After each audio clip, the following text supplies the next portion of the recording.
Começa agora o nosso programa Sete Saúdes. E estamos nessa fase de 4 programas falando sobre saúde familiar. A família é a base de todos os aspectos da nossa vida. Cultivar uma relação familiar saudável e harmoniosa é um constante desafio. Manter o diálogo, os laços familiares, o respeito, a individualidade de cada um e assim, ainda assim possuir a preocupação um para com o outro são pontos fundamentais para estabelecer uma família feliz. E isso deve ser feito constantemente, é um exercício diário. Estamos com o nosso convidado muito querido, Frederico Ciongoli, que é advogado colaborativo, mediador e terapeuta de constelação sistêmica familiar e empresarial, graduado pela Multiversity de Pune, na Índia, sendo treinado e constelado também pelo próprio criador da técnica, o psicoterapeuta alemão Bert Hellinger. Tudo bem, Frederico? Tudo bem, Fernanda. Tudo jóia. Pelo convite. Muito obrigada pela presença. Estamos falando nesses 4 programas da constelação familiar. E hoje a gente vai falar um pouquinho de como a gente pode se prevenir, né? A boa saúde ela é fundamental para a qualidade de vida. O oposto disso é a doença. E não necessariamente a doença física, né? Mas pode ser a doença mental, psicológica. E não também mental como físico, mas mental como psicológico e emocional. E até então vou até mais longe, espiritual, né? E como a pessoa pode ter essa postura, né? Como eu vou me prevenir ou me defender para isso não, para encarar essa dor, essa doença, para isso não chegar, não entrar, né, na sua vida? É um pouco complexo, né, Fernanda? Na verdade, a doença não é um nosso inimigo, não é algo que a gente tem que evitar, por incrível que pareça. E que a gente encara como algo destrutivo, né? É muito comum, ruim, né? Exatamente, é muito comum você ver, devemos lutar contra o câncer, a luta contra o câncer, a luta contra isso, a luta contra aquilo. Coisas muito traumáticas, né? Na verdade a doença não é, você não tem que se livrar dela e nem lutar contra ela, a doença é você mesmo. O que é? A doença é uma forma, é uma manifestação do corpo, né, de uma forma destrutiva, né? A doença leva à destruição. Mas é algo que a sua alma quer te mostrar que alguma coisa está errada com você. Então, por aí a doença não é nossa inimiga, ela é um wake-up call, né? Ela desculpa a expressão, mas ela é um chamado, é um chamado dizendo, olha, você precisa olhar para algo, alguma coisa está errada com você. Então, a doença não é a nossa inimiga, né? Então, a forma de prevenir, né, é você ter uma vida realmente saudável emocionalmente, principalmente, claro, a nutrição é muito importante, mas antes de mais nada é você olhar para os seus relacionamentos, né, de novo. Sim. Porque ali, e para você mesmo, porque é ali que, se você estiver se esforçando, não ser perfeito de jeito nenhum, isso é uma ilusão, mas se você estiver cuidando dessa área sua pessoal, emocional, dificilmente você vai adoecer, vai ter uma doença. Porque o corpo não vai precisar mostrar para você que algo está de errado. Porque você já se antecipou e presta atenção e se esforça nos seus relacionamentos e nessa sua transformação pessoal. Então, no momento que você direciona parte da sua vida para essa... cuida de você de uma forma, né, se cuida de uma forma emocional, você já previne as doenças. Mas nunca a doença pode ser olhada como uma inimiga, algo que a gente tem que lutar contra. E sim transformar. No momento que porque tudo que o corpo expressa é espiritual e emocional.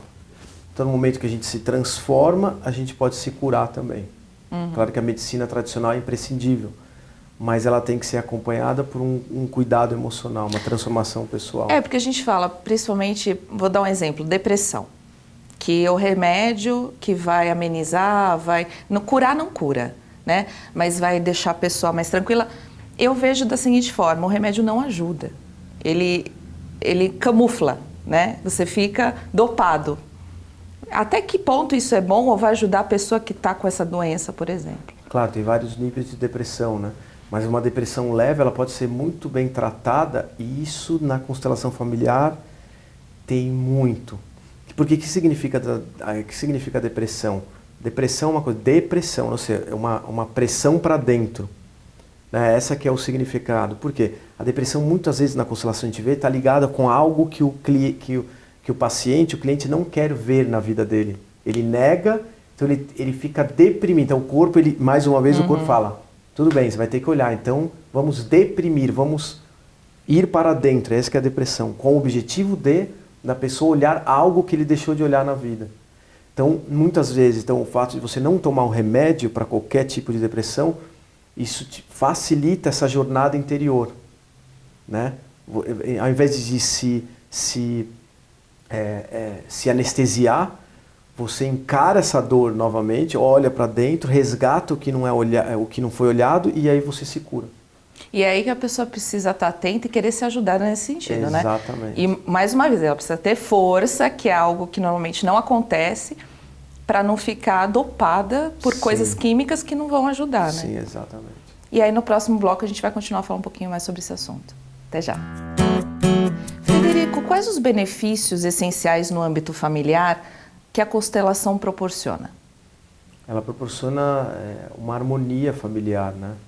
No momento que você trabalha as relações de uma família, principalmente da hierarquia, que hoje é difícil ver, geralmente a hierarquia na família hoje é um caos, né?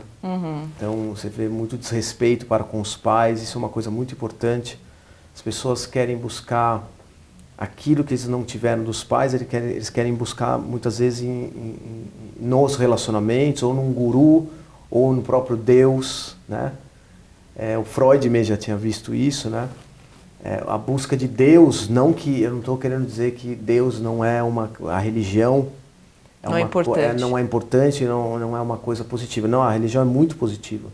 Mas só que se você buscar Deus de uma forma de substituição do seu pai, ou seja, ao invés de você aceitar seu pai do jeito que ele é, reverenciar tudo que ele fez para você, você escapa disso buscando um Deus ou um guru. É muito comum também buscar um guru em substituição do seu pai. Então, a constelação, ela ajuda de uma forma assim incrível essa relação, o respeito pelos pais.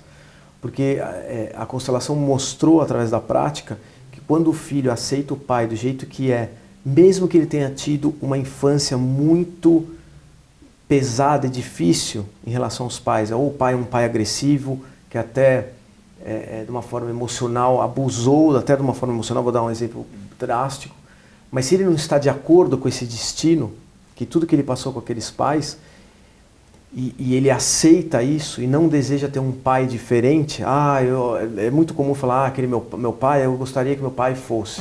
Então o que aquela pessoa está fazendo? Ela está negando o pai que tem. Ou o contrário também existe, né? Eu gostaria que meu filho fosse. Sim. Isso é o contrário. Mas o que a gente mais vê é a posição do filho querendo ter um outro pai. Isso desarmoniza a família, enfraquece todo mundo e claro, você vê isso de uma forma oposta. Mas o que o mais comum é o filho com o pai, não o pai com o filho. Exatamente. Porque, por exemplo, muitos adolescentes na hora que vão prestar o vestibular e tal, carreira. Eu quero fazer publicidade. Não, mas o pai é advogado. Então ele precisa para o pai, ele precisa ser advogado, seguir o ritual da família de advogados. Isso existe ainda também, né? Muito. Então, isso também é um projeto do pai para com o filho que está desrespeitando-o indiretamente. Por quê? Por que ele não pode ser publicitário? Sim. Ele precisa ser advogado, né? Por quê? Sim, exatamente. Isso também é muito comum, o pai que tenta interferir na vida do filho, mas a grande... E acaba deixando infeliz, né? Isso. E aí todo mundo me pergunta, essa é uma pergunta muito boa, mas meu pai que me força a fazer isso, ele me impõe, ele é muito autoritário, ele quer que eu faça isso, aquilo, e aí que entra novamente um pulo do gato aqui, a forma de lidar com isso. A forma de lidar com isso é o filho aceitar tudo que vem do pai. A forma agressiva, a forma impositora e tudo mais, ele está de acordo com isso. Porque no momento que ele está de acordo com isso, ele consegue se livrar disso, no sentido, eu estou de acordo com meu pai, mas eu não vou fazer isso que ele quer. Mas ele faz isso com respeito ao pai, não sendo rebelde. Meu pai quer isso, quer saber, eu vou me rebelar porque quem manda aqui sou eu. Eu quero ser o protagonista do meu próprio destino. Só que no momento que ele faz isso, que isso é muito no adolescente, ele desrespeita o pai. Então é um paradoxo. Então ele aceita, ele reverencia, ele se curva por aquela atitude do pai, entende, mas é internamente isso. Não é que ele vai ter que seguir. Internamente ele se reverencia, não luta contra o pai, mas faz diferente. Aí ele pode fazer diferente do pai. Então tudo é um jeito de lidar com a situação. É tudo a forma de lidar. Ele vai ter mais força para seguir aquilo que ele quer, não que o pai quer. Mas ele faz isso com grande respeito ao pai. Ou o contrário, né? De novo, não queria ter um pai assim que me força a fazer alguma coisa. Isso. Aí a gente cai naquela mesma, aquilo que eu te falei. Então sempre, porque o que se verificou nesse trabalho da constelação? Que os pais representam um destino nosso. Então, os pais que nós tivemos, mesmo um pai ruim, uma mãe ruim, é o destino que você teve. E você só te cabe a se curvar a esse destino. Claro que aqui a gente está num programa que tem um curto espaço de tempo, a gente não pode desenvolver muito, mas basicamente é a aceitação daquilo que foi. Né? A psicoterapia tradicional é muito comum o próprio terapeuta ver os pais do cliente como pais inferiores. Aqueles pais lá, tá vendo, fizeram tudo errado, olha como você está agora. E o que o terapeuta faz? Se coloca acima dos próprios pais dos clientes. Nossa. E isso é terrível. Isso é terrível. As consequências são... Porque os pais são autoridade máxima, eles estão acima de tudo. Acima do terapeuta, acima dos próprios clientes. Então, no momento que você reverencia, coloca eles na posição onde eles têm que ocupar, que são a autoridade máxima, é o que todo mundo quer, eu quero me livrar disso, né? Ou se livrar. Na verdade, você pode deixar seus pais, ou seja, ser protagonista do seu próprio destino. Não vou ser médico, eu vou ser hippie. Não vou ser médico como meu pai quer, vou ser hippie. Só que aí você vai ser hippie, um bom hippie, não um rebelde contra os pais. Sim, e é isso que você tem que vender, né, para os pais, porque eu acho que é essa a dificuldade de entender, né? Porque não vai ganhar dinheiro, porque não vai ser valorizado, porque... Então, é realmente quebrar esse tabu e falar, não, eu vou ser o melhor. Isso. Né? Eu vou conseguir, e vou ser feliz, vou conseguir tudo que você projeta, mas numa outra carreira, por exemplo. Sim. Muito legal. Fred, posso te chamar de Fred? Claro. Que a gente já tá tão amigo, né? Não tem problema. Muito obrigada pela sua presença. Obrigado e a gente vai ter mais um programa para falar. E realmente isso é muito profundo, muito enriquecedor. Em 4 programas ainda é muito pouco. Mas o pouco já ajuda muito. Com certeza. Né? E aí a gente vai falar então no próximo programa, continuar falando sobre constelação familiar. E você, inscreva-se no nosso canal YouTube, programa 7 Saúdes. E até o próximo programa.